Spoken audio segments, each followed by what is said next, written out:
is a new cover, and I think it's slippery. So I'm with my podcast production team. We're at the end of a monster day, recording our final podcast, and then my caregiver comes down to get me out the studio to say, "Hey, can you come help get Zeddy off the floor?" Zeddy was on the couch, some kind of way. I don't know. But She silk slid off. Okay, so this also means that I gotta not only finish the podcast, but find a solution to keep this from happening.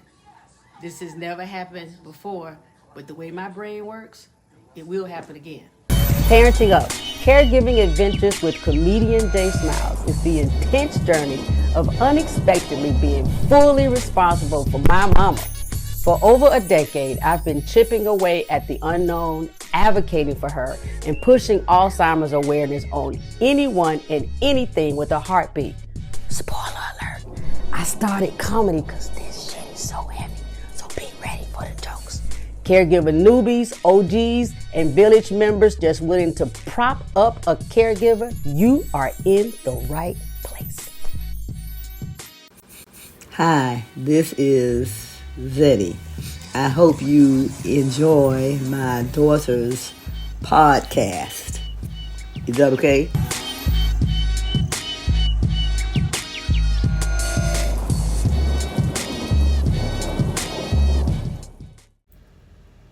This episode's supporter shout out, Cube468 on Instagram. Sis, I love how you share your mom with us. You know what, Cube? Thank you. I appreciate that.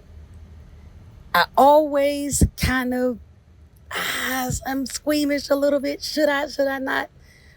But she makes my world go round. Thank you so much for caring. If you want to be the next recipient of the supporter shout out, leave a review on Apple Podcast, YouTube, Instagram. The Science of Caregiving, a conversation with Dr. Tina.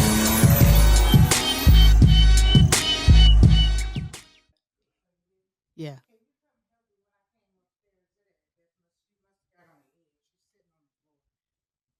Okay.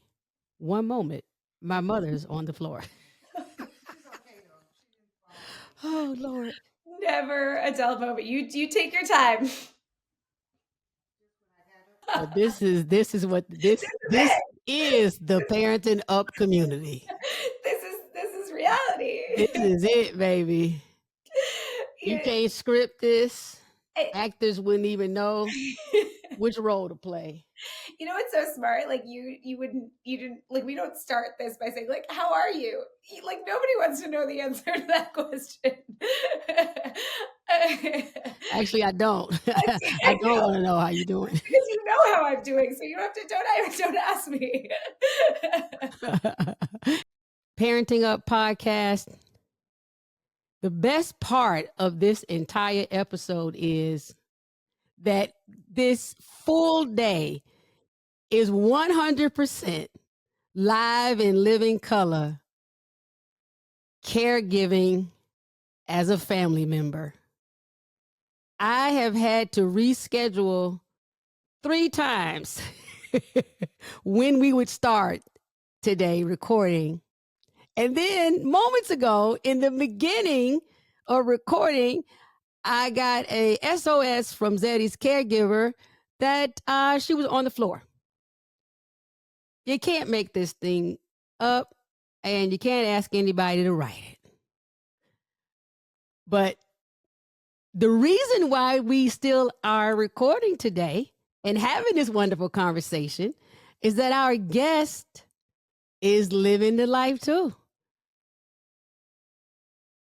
She does have fancy degrees that tell her a whole lot more about the science part that I'm going to let her say. But she is a part of the sandwich generation. And as Gen Xers and millennials, we're the first 2 generations to have that moniker. Nobody else before us really we're carrying at the top and at the bottom. So she's about to give us some really good juicy bits. She has invented a product, an app that will make your lives easier. Okay, finger snaps and eyeball twitch pop, because don't we want our life to be easier? Hell yeah. Hey, Dr. Tina. Hello, we made it. We're here. We did it. I don't know what calamity is going to happen in between now and the end of this. So, if this feels rushed to your listeners, it's because there's some disaster waiting for us. But that's our life. Correct. No matter what, we're going to talk about being a caregiver. We're going to talk about dementia, and we're going to talk about supporting caregivers. You have a lot of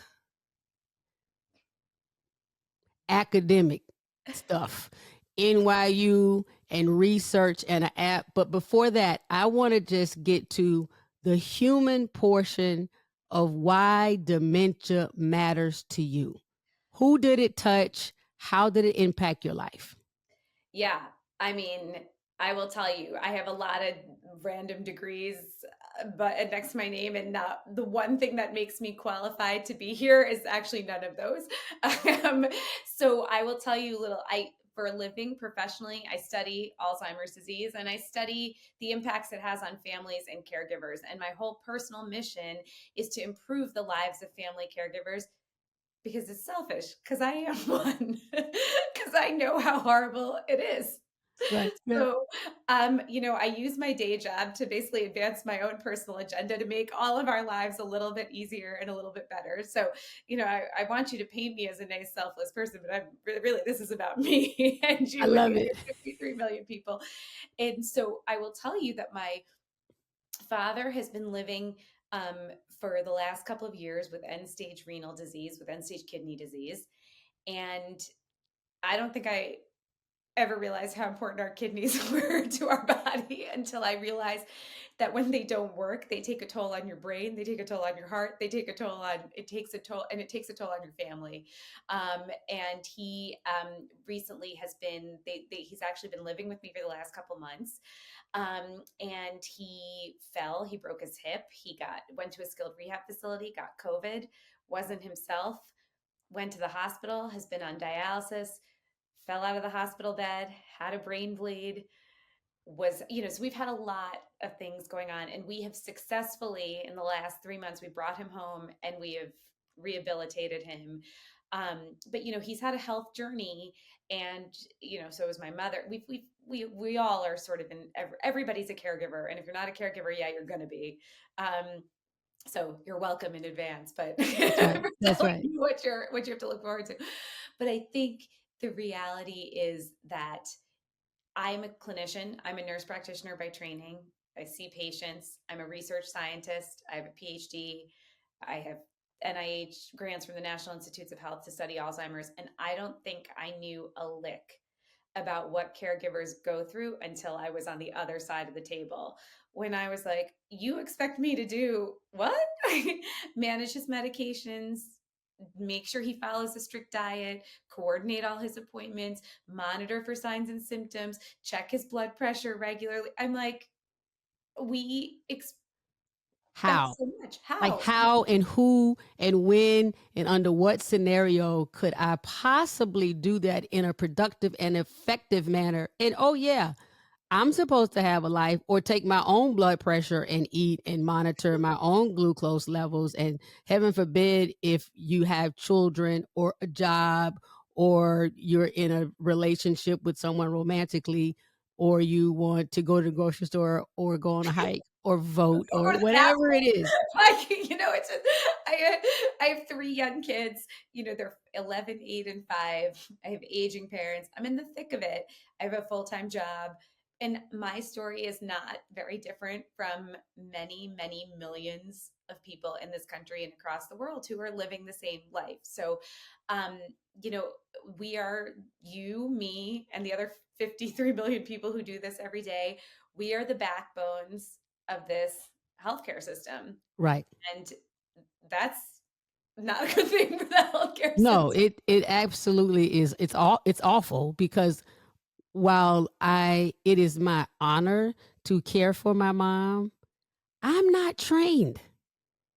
And the fact that I am helping to keep the health system afloat should be scary. That's the same as saying the 3-year-old is in charge of the house. Like that shouldn't be the case. Quantif, you know, quantitatively speaking, letting me be in charge of all my mama's medical everything, where I am actually engaging and leading doctors in discussions because they're overwhelmed and can't keep up, technically should scare everybody. If you remove the fact that, oh, yeah, it sounds great because Jay's willing to care for her mom, but I don't know shit. That's what Yeah. everybody needs to remember. I don't know shit. I can fall for a really bad, Google go down into the black hole. I get to on the wrong article and I could get excited about a bad supplement. Hey, Jay, you want to know a little secret? I have a PhD and several other degrees, and I can prescribe things and see patients, and I don't know shit either. Because when it comes to your own family, What was it that let you all know, you or anyone else in the family, hey, something's wrong with dad, and this is not just like a urinary tract infection or a kidney stone? And then secondarily, what has been the biggest hurdle in getting him to let you be his caregiver, kinda? yeah. So I think it is this whole experience has made me realize it is amazing what we are willing to live with and how far we generations in front of us are willing to go before they need help. And this was something I was always taught, is that if you wait for someone to ask for help and at a certain age demographic, you're going to be waiting the rest of your life.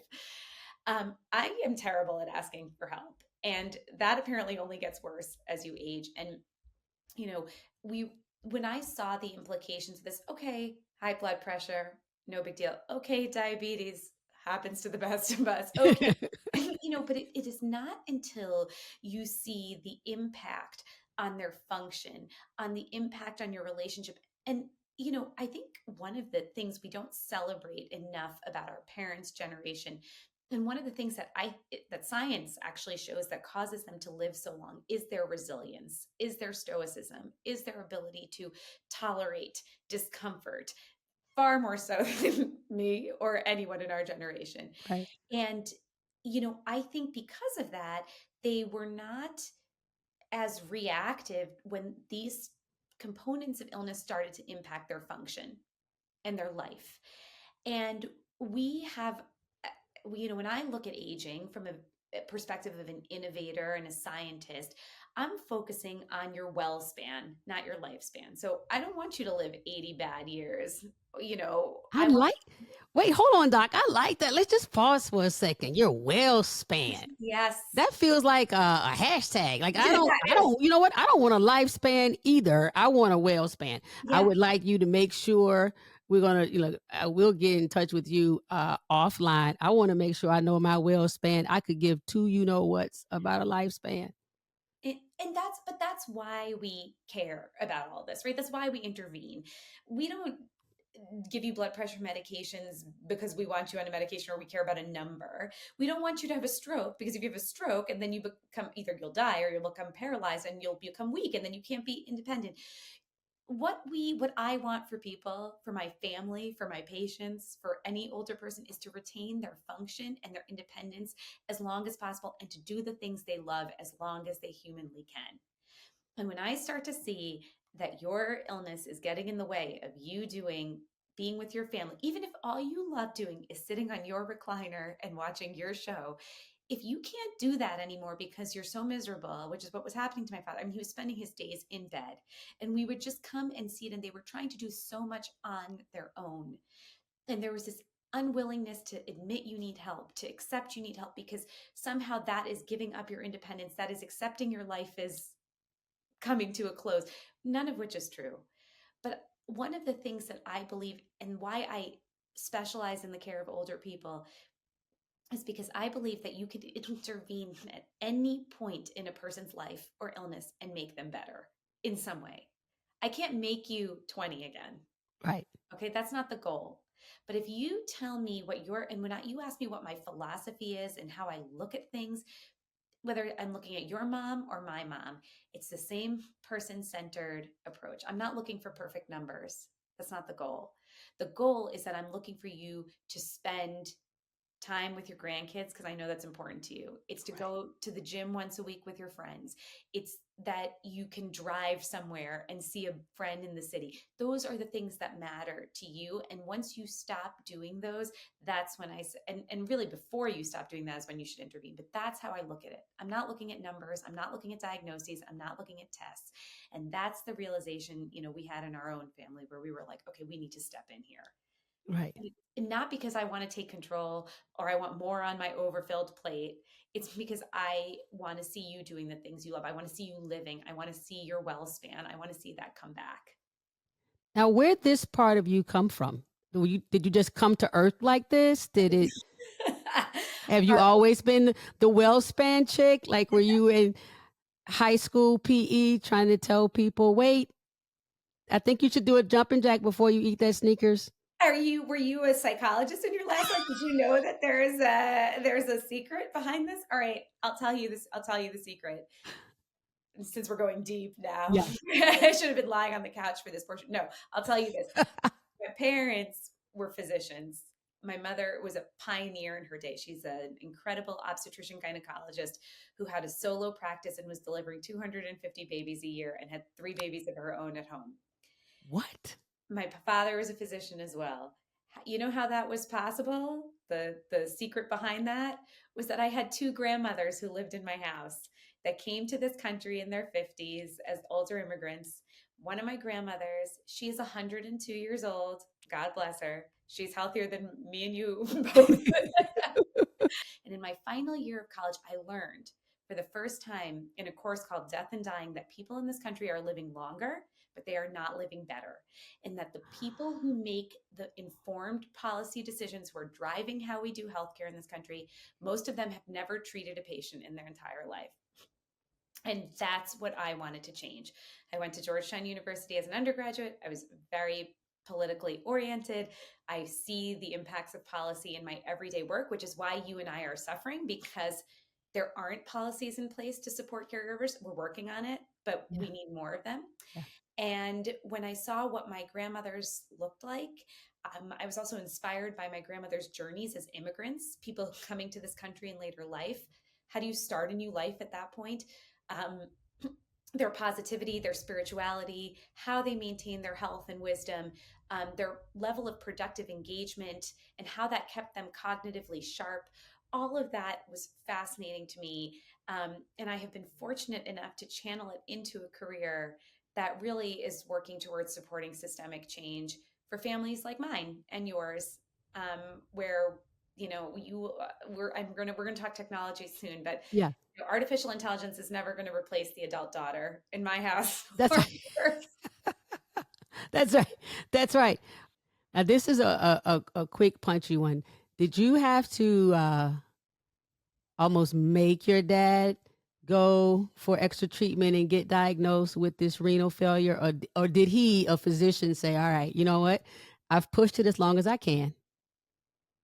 So that's a great question. I have to say, I stayed out of it for as long as I possibly could.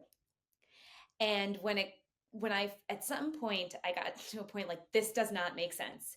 This is what I think really has inspired this portion of my journey, which is that this woman who they loved, and they loved their doctor. They had a great relationship with her, and she was very smart. But she was seeing him for 15 minutes. She was not seeing what I saw at home. She did not know who he was a year ago, that he was walking around, running, driving places, feeling good. It was almost like he walked into her office and she's like, oh, this is his baseline. This is who he is. And, because of that, was very reluctant to intervene and didn't And that's really what inspired me, is to do this. And we'll talk about the app and why I created it. But this is a really important parallel to why that is. She didn't know what he had been doing and kind of just had this implicit bias in her and was like, okay, well, we just have to keep you alive. And there was a lot of non-intervention and let's wait and see. And he was reluctant, as I said, that stoicism, that hardiness, was not really transparent about how much this was impacting his life. So her previous connection to him, she did not lean into it for whatever reason. I'm not here to judge. She did not lean into that to access information along the way as to, hey, dude, what happened? Like, you were jumping rope and riding a skateboard 9 months ago, and now you're on a walker. The difference is she didn't ask what he was doing 9 months ago. She didn't know, and that is one thing I teach people, is that when you go, had I been there, and now it's easy for me to play Monday morning quarterback. It so is. So it's easy for me to go look back, but I wish, and this is what I've only learned now, so I'm sharing it with all of you, hoping that it can, is I wish I had been there and I said, this is what he looked like 8 months ago. This is what he was doing. Right. This is what he does all day now. He's in his bed. Any Yes. good provider should say, this is not acceptable. And Yes. any good provider would be aggressive about that. And and ask this person, what are your goals? What do you want to be doing? And there was such non-intervention, so much wait and see, so much not understanding the severity of symptoms, that it was really, really delayed. There were many missed opportunities and there was a lot of mismanagement. And what I will say is that we were biased and are stupid enough to think, I should say, that one of these people was going to quarterback this, that this person was managing and talking to all these different people and that they were coordinating and they were speaking to each other. No. And none of them were. That's when I realized that was my job. And that's what I was going to be doing. And that, God bless my mother. She was she's amazing. And she really gave me the knowledge of what you needed to collect. But the way it was being done was that was why I didn't know how bad this was. Right? Like, she had everything in a notebook. There was stuff in a text dialogue. There was, it was not in a centralized place. Yeah. And so I didn't know what medicines he was on. I didn't know which doctor was saying what. I didn't, so then it took me a lot of time and a lot of catching up. And then they had to be willing to let me into that conversation. But there was a point where I had to say, enough is enough. This is not acceptable. Wow. Like, there's a new sheriff in town. Wow. Wow. Look, and telling your parents, your physician, groundbreaking, setting the standard parents, especially your mom, hey, I have to help you take care of your husband. Dude. We should talk about that, because I think this is half the problem we deal with in the psychology of all of this, all of us in this generation, is the role loss. That is the number one thing that we, especially from those of us who come from cultures where older adults are revered and respected for their wisdom and their knowledge. If I may ask, were both of your parents from the same country? Yeah, we're Indian, and my parents were both from India, and they were born there. Okay. And at some point, you hate to see that role shift where somebody else, that's not how it was meant to be. You're supposed to ask these people for sage advice, not take control of their life and their healthcare. But I think part of it is, and a friend told me this today, she's dealing with her own father who has memory issues. She can't get him an appointment anywhere. She texts me 5 times a day saying, like, the first available appointment is 8 months ago. Why didn't I do that? I'm helping her and telling her where to go and what to do. And she's like, you're like my Sherpa. And I said, I think that's what we all need to be, is anybody, whether you're young or old. I see this in families in my own community. When you're going through serious illness like this, everything's blurred, everything's gray. That's why things get lost. That's why you need a Sherpa. Everybody needs a guide. And, unfortunately, that's hard to balance with this role loss concept of I was fully in control. I know everything. I'm your parents. I know more than you. It's hard to, Correct. Because even if they start to lose a bit of command over their language or their gait or their finances, who will never know more than them is you, Tina. You'll never know more. It can't be you. no, and I'm going to laugh, by the way, when my, youngest child shows me this like 30 years from now. And she's like, remember what you said on the, and you better delete this recording when I'm like, you don't know anything. They're going to be like, anyway, mom, scoot over, give me the keys. Exactly. But that's really what we're dealing with is role loss. But also this idea that when you are going through serious illness, whether it's dementia or anything else, you need a quarterback, you need a Sherpa, you need someone because you don't have the objectivity anymore. It's the reality. It's so true. It's so true. And what can happen is a Sherpa can come in the form of an app. Yes. The Made app by that will help Dr. you climb Tina. Mount Everest.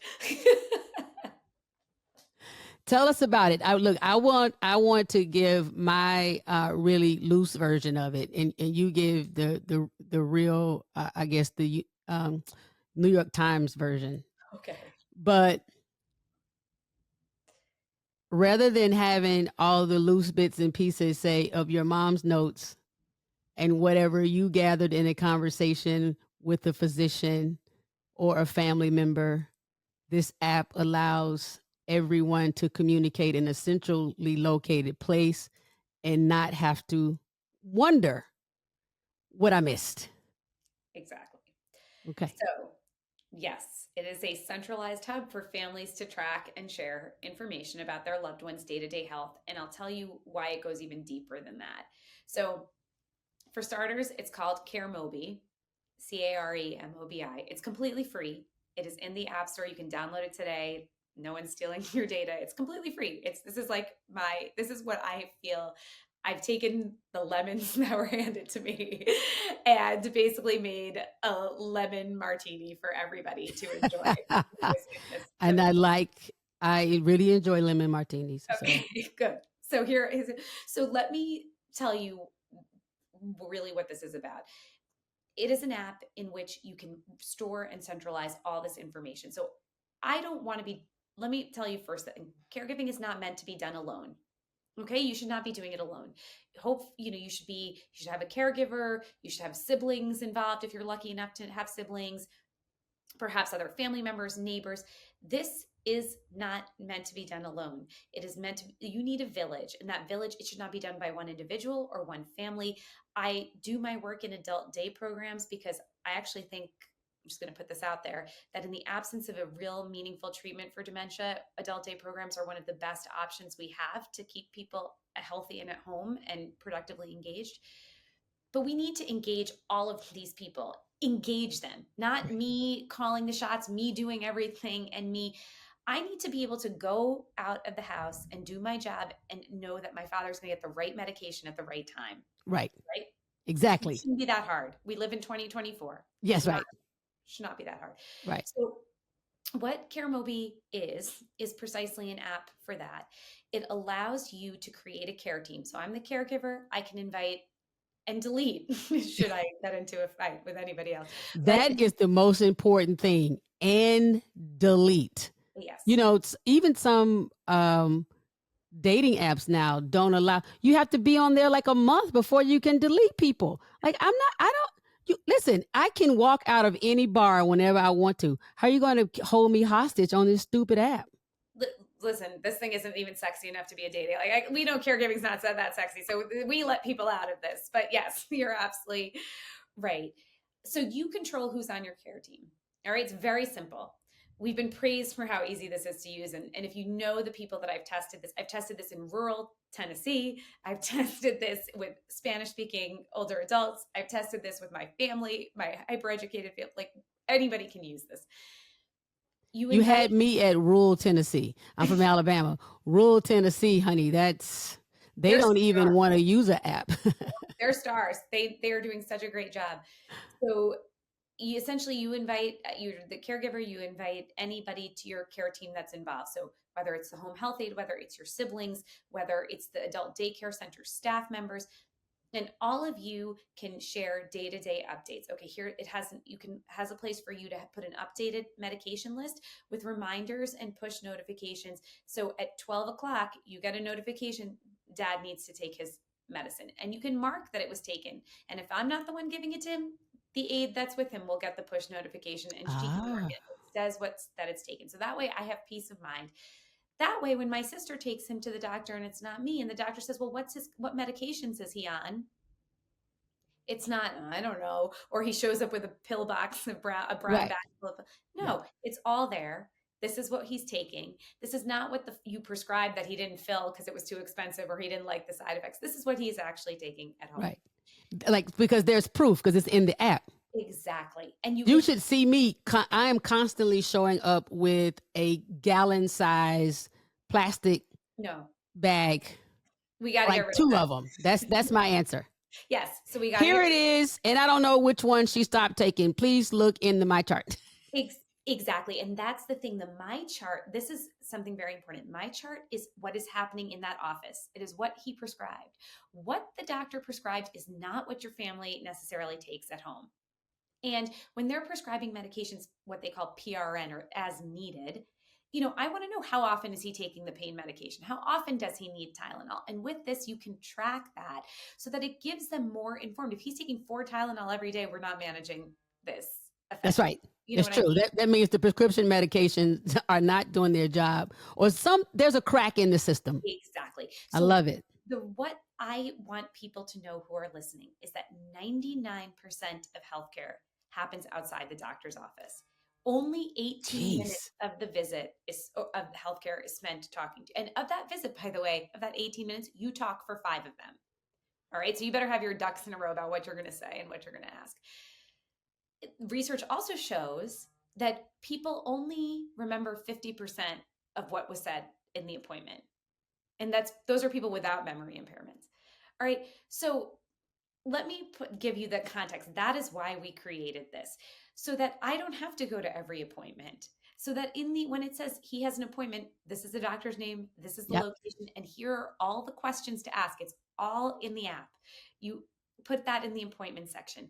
When the doctor asks, how has he been eating? Because we did hundreds of hours. Our app is really funded by the National Institutes of Health. So thank you, taxpayers, for your support. You're welcome. You're welcome. I feel even better about this. I'm like, well, I'm an investor. You're an investor. So, and you now you get to reap the benefits of it. So thank you. Yeah.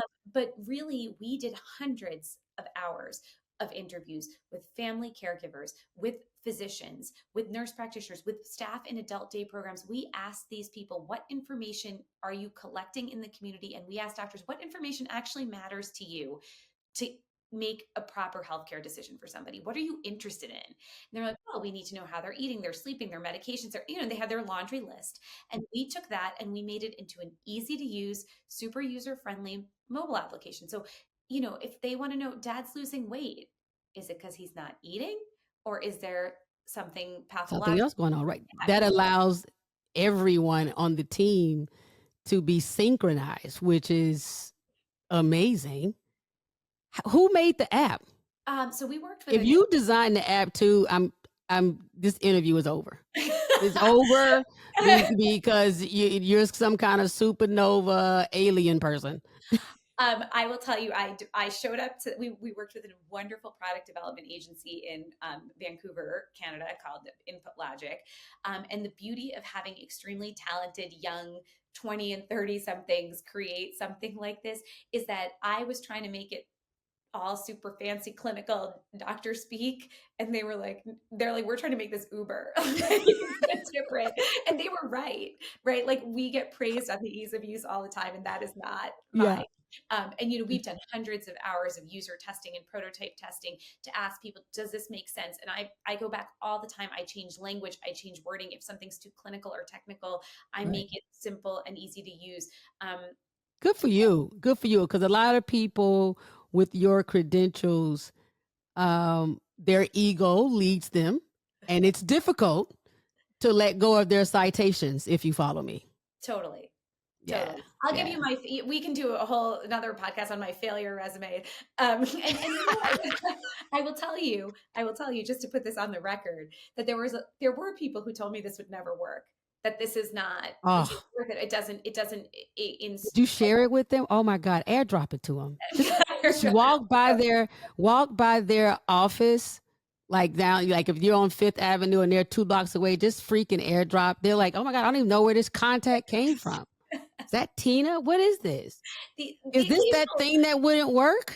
The occasional LinkedIn post is my passive aggressive. Look at what I did and look at how many people. And the real gratifying component of this is the constant feedback I get. So if you downloaded this app tomorrow, we have a survey that we ask. It's 5 questions that we ask, and I'm in communication with, I call them my friends from the internet, like random strangers. We have thousands of people who found this app. I don't have time to, do all the fancy marketing and anything like that, but we have thousands of people who use this app who email me with their questions about, or ideas, and the overwhelming expression that people give me is thank you for doing this, because I had no place to store this. Or another woman said to me, her mother has dementia. She tried to download an app for dementia door sensors, and hackers got into her bank account. And she said, I will never download anything without 500,000 users. She said, but then I looked you up. I looked up your studies. She said, this seemed really legitimate. Now, I it's the Parents Know podcast. We do things with a sprinkle of humor here. Give me 1 or 2 humorous stories, either of your father and your journey in caring for him, or something that has been shared with you by someone who's been using your app. Maybe they've been just talking about some trials and tribulations. Yeah. Okay. So one great story. I love my dad so much. He is really, I gotta say, probably my biggest fan. He doesn't always agree with what I do, or listen to it. And that's a funny story about this. So back in the fall, my mother actually had to unexpectedly have surgery. So she was in the hospital. I was dealing with that, but I was home with him while she was recuperating, because otherwise he would have been by himself. And on that day, like, this whole thing happened with. I'm sorry, Dr. Tina, that is what you call a triple decker sandwich. Okay. As it relates to the sandwich generation. Okay, continue. The comical thing is that this all transpired while my parents were also deciding to have their roof fixed of their home, right? So anyways, it's all this stuff is going on. And I'm sitting, so I was asked to be on Sirius XM Doctor Radio, which I'm on often. But it was an important topic on this caregiving issue. And they had asked me months in advance. I couldn't reschedule. So I left the hospital. I came home. I'm sitting with my dad, keeping him company. And the roofers are banging, and their Wi-Fi stinks in their house. And I'm trying to do this call, and I'm on live radio. I'm getting dropped, but I'm waxing poetic about caregiving and facts and figures and all this less fun stuff than what we're talking about now. And my dad's following me from room to room, and I'm literally like trying to be in a quiet spot. The roof is banging, the Wi-Fi is going out, and he's like peeking into what every room I go into. He's like, I see his face. And I was like, is like, what? And he's like, oh, I love what you're saying. He's like, you have like really great ideas. I literally give you this advice, and half the time you don't listen to it. One of the things that we've done in conjunction with this is we've created a page on Instagram called Enlightened Caregiver. And you beat me to it, Dr. Tina. Go with it. I just have to say, yes, I think this is even more, valuable than just an app. But it is, the idea is that we lighten our load through more knowledge, right? We're all learning together. I still learn about things from dialysis support groups for kidney patients on Facebook, and I have textbooks sitting in front of me that you can't see right now. But I learn more from these people who live the everyday. So we're constantly trading ideas, but Enlightened Caregiver is designed to give people basic tips on how to do this job they've never signed up for. You're your parents' health proxy. What does that mean? What should you know to do that job well? What do signs and symptoms of a urinary tract infection look like in an older person with memory impairment? They do not look like what they look like with me and you. Right. How do I talk to, what questions should I never leave the doctor's office without asking? But initially, the first two doctor's visits, the first two experts, my mom walked out saying, see, I told you, they said nothing's wrong. And I didn't have enough support or strength or the village behind me to keep pushing. So the other side of that story is, hell, I didn't want anything else to be wrong with her other than grief or stress. It sounded good to me if you all said, okay, you know what, just give her another month and a little Tylenol and maybe give her a glass of wine and she'll be fine. I was like, well, I mean, I kind of want to believe it. I don't think so, but I kind of, so you're going back and forth. Having your, the enlightened caregiver community really allows people that sounding board, which is for so many people, especially early on. Yes. You have it's a very difficult thing. It is very difficult and you feel so alone. So tell me how people, can anyone just sign up and join and start following? Totally. Just follow us on Instagram. You need a fingerprint or eyeballs or no? Nothing. I mean, you mentioned NIH, sometimes you got to give blood. It's a VIP club of the 53 million people that are doing this on a daily basis. I love it. I love it. We are VIPs though, all of us. We're all superheroes. But log on to Instagram, follow us at enlightened caregiver. You talk about needing a Sherpa. Okay. I end every episode with a segment I call the Snuggle Ups. And it's just Jay Smile's version of advice or a summary where I'm telling family caregivers, hey, yes, this crap is very hard. But if you go ahead and lean into this thing or these several things, your immediate journey as a family caregiver will be a bit easier. So as a family caregiver, this part right here, this has nothing to do with your research or your degrees, but just as being your father's daughter and caring for him. What is the snuggle up that comes to mind for you? That's sort of one piece of just advice and helpful. Yeah, knowledge. like go ahead and do it. Rip the Band-Aid off. If you go ahead and do this, as much as it sucks or as hard as it sounds or tough as it seems, your life as a family caregiver will be easier, faster. Okay, you're never going to believe, given the type of control freak that I am, that, there's so much you can do. There's so many ways that you can be an effective, empowered advocate. Obviously, my whole life is around that. But I have come to also learn that there are factors beyond my control. And at times, you have to accept that. And you will know when those times are. Thank you so much. That is a perfect pinpoint in this delicious conversation. Thank you. Thank you for having me. Thank you for doing this. Thanks for making us laugh because it's bleak at times. And you are such a bright spot in all of this. So I'm so glad we can work together. I appreciate it. We'll be in touch for sure. The Snuggle Ups, number 1. Y'all saw what happened. In the middle of everything, I had to stop because Zeddy fell on the floor. Dr. Tina kept rolling with me. That's real life. In the middle of production, I needed my production podcast crew to roll with me.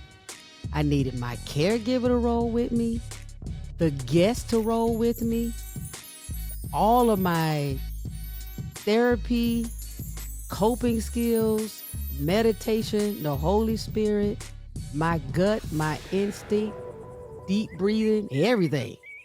Just keep going. The snuggle up is to keep going, because shit can and will happen. Whew. Number 2,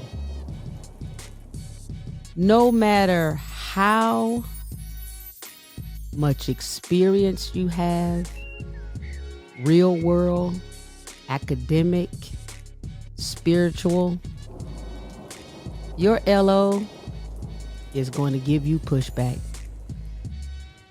That's the way it goes. At the beginning of the disease, at the end of the disease, the pushback is going to happen. Don't take it personally. You heard from Dr. Tina. OMG, the amount of accolades that she's received in exactly the field of science that her parents now need her assistance. And they don't give a shit. It doesn't matter. She's just a little tea, a little bit. Go get some orange juice. So when your mom or dad or sister, cousin or whomever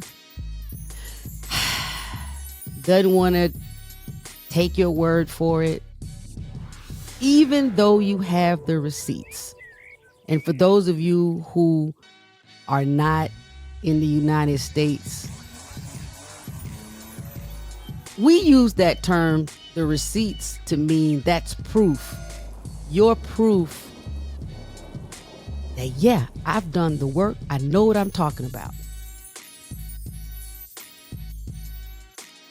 It's par for the course.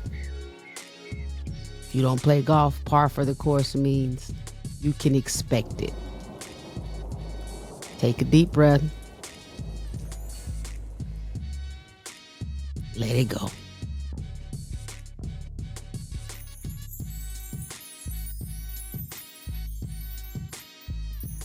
Number 3. What have you done recently to improve your sleeping? Seriously, what have you done? I don't know. I'm going to throw out a few questions. Are you drinking maybe a tea? You have an elixir? You take a medication? Lavender? Do you read? Are you turning off your digital equipment? A sleep mask? Whatever it is, think through it more. Add it to your list. It matters. Not only how long you're sleeping, but the quality of sleep that you get. Caregiving is stressful.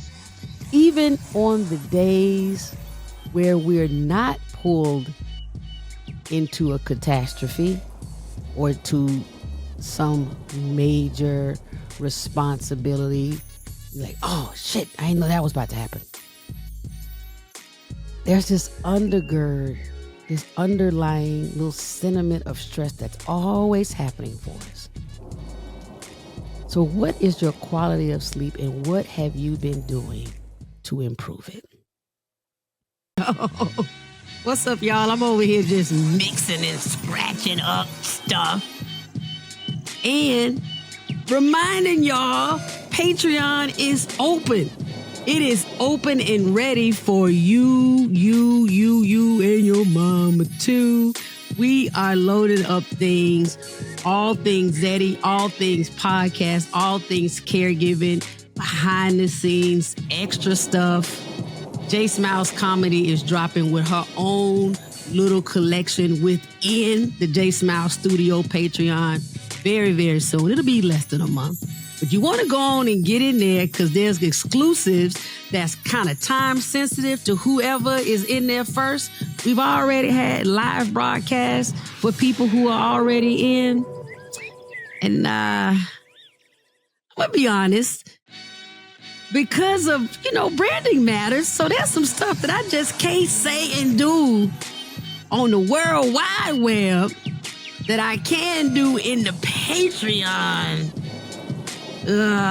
pantry. So if you want to see and know and hear and experience more of what's happening between my ears, come to the J Smile Studio, my Patreon pantry.